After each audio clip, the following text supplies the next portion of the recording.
हम सभी अपने समाज में अपने जानने वालों से, अपने रिश्तेदारों से, अपने मित्रों से सम्मान की अपेक्षा करते हैं। ये चाहते हैं कि लोग हमारा सम्मान करें और हमें गंभीर रूप से लें, हमारी बातों को सुने। परंतु कभी कभी अपनी ही कुछ आदतों की वजह से हम अपने इस सम्मान, अपनी प्रतिष्ठा को खो देते हैं और हंसी का पात्र बन जाते हैं। इन्हीं आदतों में से एक आदत है ज़रूरत से ज़्यादा बोलने की। इस आदत के चलते कभी कभी हम इतना अधिक बोल जाते हैं कि जो हमें नहीं बोलना होता है वो भी हम सामाजिक रूप से बोल जाते हैं। हमें ये भी नहीं पता होता है कि हमें कब क्या बोलना है और क्या नहीं, और कितना बोलना है। और इन्हीं आदतों के चलते लोग हमारा सम्मान नहीं करते, हमें गंभीर रूप से नहीं लेते। आज जो कहानी मैं आपको सुनाने जा रही हूँ, इसे सुनकर आप कम बोलने, सोच समझ कर बोलने और कभी कभी चुप रहने के महत्व को समझ पाएंगे।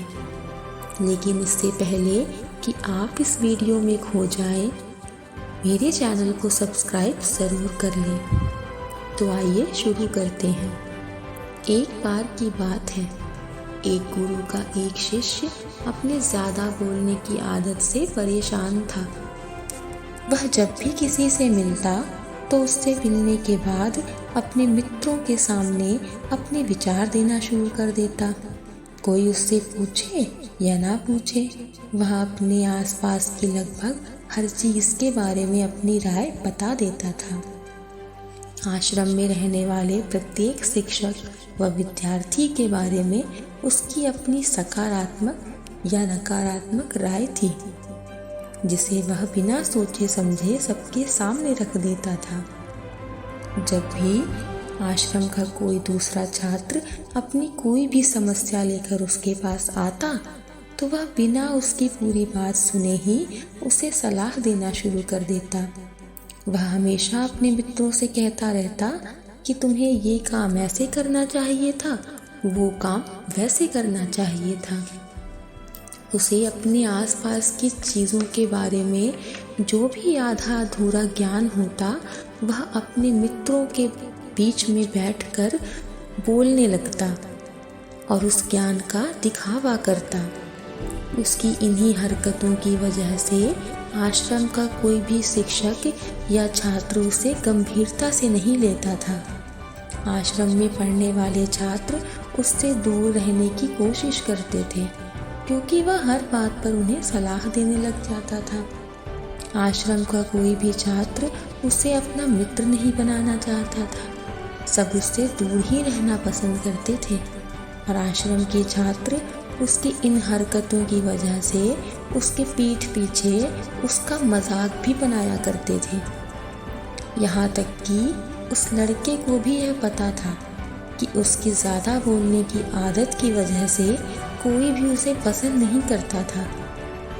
वह स्वयं भी अपनी इस आदत को बदलना चाहता था, लेकिन वह चाहकर भी हर बार अपनी राय देने की आदत को छोड़ नहीं पा रहा था। एक दिन वह अपने गुरु के पास गया और उन्हें अपनी सारी समस्याएं बताई।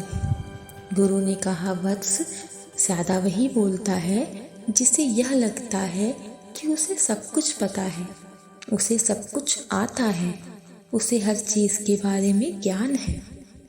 परंतु ऐसा इंसान जो ये मानता है कि वह अभी बहुत थोड़ा ही जानता है और अभी बहुत कुछ है जिसके बारे में उसे जानना है, उसे सीखना है, ऐसा व्यक्ति कभी भी ज़रूरत से ज़्यादा नहीं बोलता है और ना ही बिना मांगे किसी को कोई राय देता है।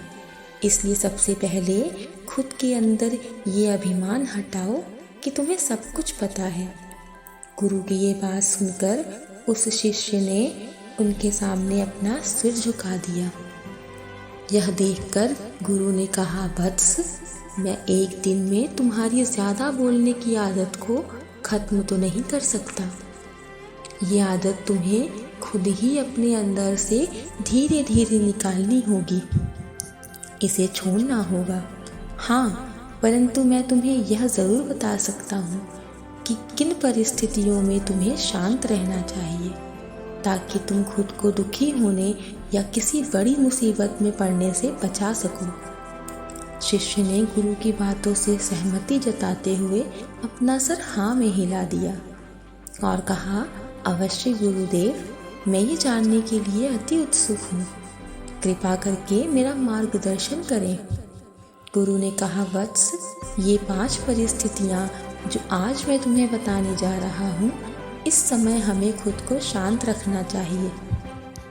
पहली, जब तुम्हें लगे कि कोई तुम्हारी भावनाओं को तुम्हारे शब्दों से नहीं समझ सकता, उस समय तुम्हें चुप रहना चाहिए। अक्सर हम लोगों को अपने दुख, अपनी परेशानियां बताना शुरू कर देते हैं, जबकि हमारे आसपास रहने वाले ज़्यादातर लोगों को इससे कोई मतलब नहीं होता कि हमारे जीवन में क्या चल रहा है, हम पर क्या गुजर रही है। हर इंसान को केवल खुद से मतलब होता है। वह केवल खुद के बारे में ही बात करना चाहता है। वह केवल खुद की ही तारीफ सुनना चाहता है। उन्हें हमारे जीवन की परेशानियों से कोई मतलब नहीं होता और ना ही वे सुनना चाहते हैं। हो सकता है कि 1 या 2 बार वे तुम्हारी दुख भरी कहानी को सुन भी लें, लेकिन धीरे धीरे वे तुमसे दूर भागना शुरू कर देंगे, क्योंकि कोई भी किसी दुखी और असहाय इंसान के साथ रहना पसंद नहीं करता। इसलिए यह याद रखें कि अपने कुछ विशेष मित्र व परिवारजनों को छोड़कर कभी किसी को भी अपनी परेशानी न बताएं, खासकर ऐसे इंसान जो तुम्हारी बातों को समझने की बजाय तुम्हारा मजाक उड़ाते हों। दूसरा, जब तुम्हें ये ना पता हो कि किसी विशेष अवसर पर तुम्हें क्या बोलना है, या किसी ऐसी घटना जिसके बारे में तुम्हें आधा अधूरा ही ज्ञान हो, तो ऐसे मौके पर भी तुम्हें चुप ही रहना चाहिए। ऐसा इंसान जो किसी विषय के बारे में आधा अधूरा ज्ञान होने पर भी उस विषय के बारे में बात करता है, वह अक्सर ही मजाक का पात्र बनता है और कोई भी ऐसे इंसान को कभी गंभीरता से नहीं लेता। अपनी बात को वही इंसान सही तरीके से सामने वाले के समक्ष रख सकता है जिसे उस घटना या विषय के बारे में गहराई से एवं पूर्ण ज्ञान हो। इसलिए कभी भी आधी अधूरी और इधर उधर की से प्राप्त जानकारी के आधार पर लोगों से अपनी बात मनवाने की कोशिश ना करें। हालांकि प्रभावशाली बातचीत करना और एक ऐसा इंसान बनना जिससे हर कोई बात करना चाहे, जिसे हर कोई सुनना चाहे, ये भी अपने आप में एक कला है। परंतु यह तभी संभव है जब आप जिस विषय पर बात कर रहे हैं उस विषय के बारे में आपने पूर्व अध्ययन किया हो। तीसरा, गुरु ने कहा, वत्स, जब कोई तुम्हारे सामने किसी तीसरे इंसान की बुराई कर रहा हो तो उस समय भी तुम्हें चुप ही रहना चाहिए। तुम्हें कभी भी ऐसी नकारात्मक बात का हिस्सा नहीं बनना चाहिए, क्योंकि आज जो इंसान तुम्हारे सामने किसी तीसरे इंसान की बुराई कर सकता है, वही कल किसी और के सामने तुम्हारी भी बुराई करेगा।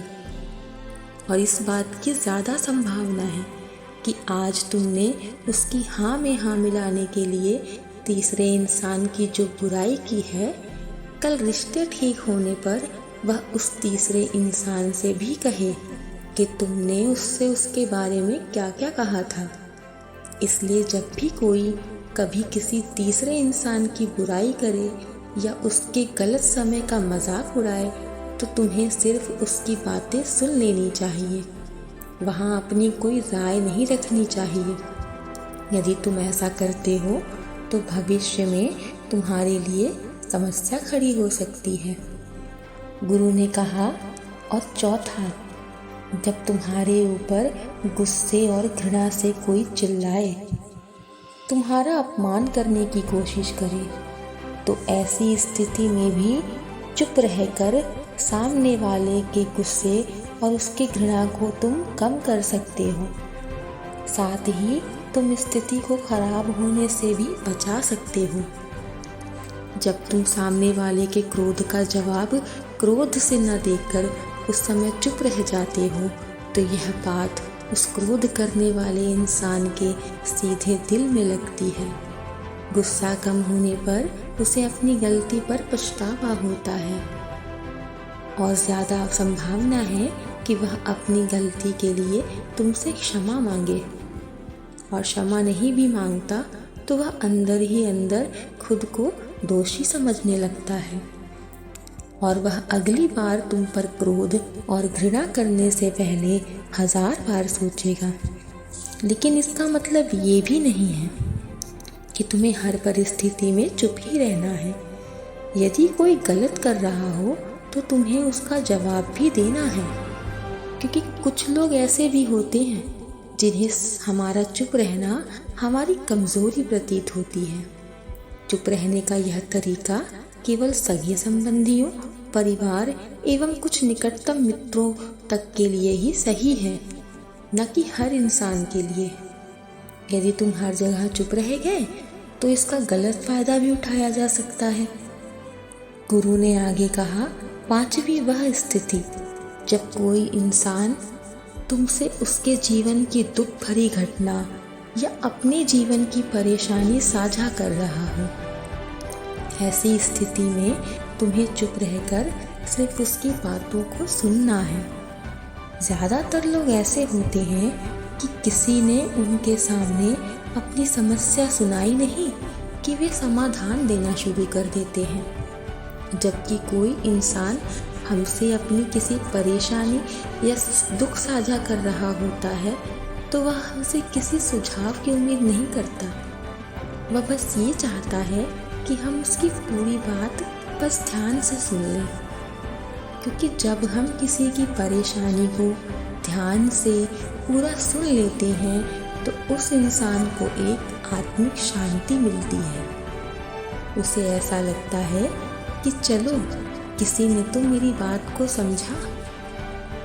अधिकतर मौक़ों पर जब लोग हमसे अपनी परेशानी साझा करते हैं तो वे बस हमसे अपनी बात बताना चाहते हैं। वे ये नहीं चाहते कि हम उन्हें सलाह देना शुरू कर दें, क्योंकि जो सलाह हम उन्हें देने वाले हैं उसके बारे में तो वो पहले से ही जानते हैं। किसी की परेशानी के समय उसे सांत्वना देने का सबसे बेहतर तरीका है कि हम उसकी परेशानी को ध्यान से सुन लें। जब हम लोगों की पूरी बात बिना उन्हें बीच में रोके या बिना कोई सलाह दिए सुनते हैं तो उनकी नज़रों में हमारे लिए सम्मान व स्नेह का भाव पैदा हो जाता है। हम ज़्यादा समझदार व गंभीर इंसान प्रतीत होते हैं। गुरु ने आगे कहा, तो वत्स, अब जब भी कभी कोई तुम्हें अपनी परेशानी या कोई बात बताए तो ध्यान से सुन लेना बस। जब तक वे तुमसे किसी तरह की सलाह ना मांगे उन्हें कभी खुद से कोई सलाह मत देना। गुरु ने कहा, मेरी एक बात ध्यान से समझना, जब तुम कम बोलते हो तो लोग तुम्हारी तरफ ज़्यादा आकर्षित होते हैं कि तुम क्या हो और तुम क्या सोचते हो। शिष्य ने गुरु से मिले इस ज्ञान को ग्रहण कर लिया और वह अपने गुरु के चरणों पर गिर गया और उसने कहा, गुरुदेव, अब मैं समझ चुका हूँ कि मुझे किन किन परिस्थितियों में शांत रहना है। मैंने यह भी जान लिया है कि कम बोलकर मैं आश्रम में अपनी प्रतिष्ठा को वापस पा सकता हूँ। उसने गुरु का धन्यवाद किया और वहाँ से चला गया। तो दोस्तों, मुझे पूरा विश्वास है कि गुरु द्वारा दिए गए इस ज्ञान को आप भी अपने जीवन में उतारेंगे और अपने जीवन को सार्थक बनाएंगे। वास्तव में ये बात एकदम सच है कि हमें कम ही बोलना चाहिए। ज़्यादा बोलकर हम कभी कभी वे बातें भी कह जाते हैं जो हमें सामने वाले से नहीं कहनी चाहिए। परिणाम स्वरूप अपनी उस बात से या तो हम सामने वाले का दिल दुखाते हैं या फिर स्वयं मजाक का पात्र बन जाते हैं और अपने सम्मान व प्रतिष्ठा को स्वयं ही कम कर देते हैं।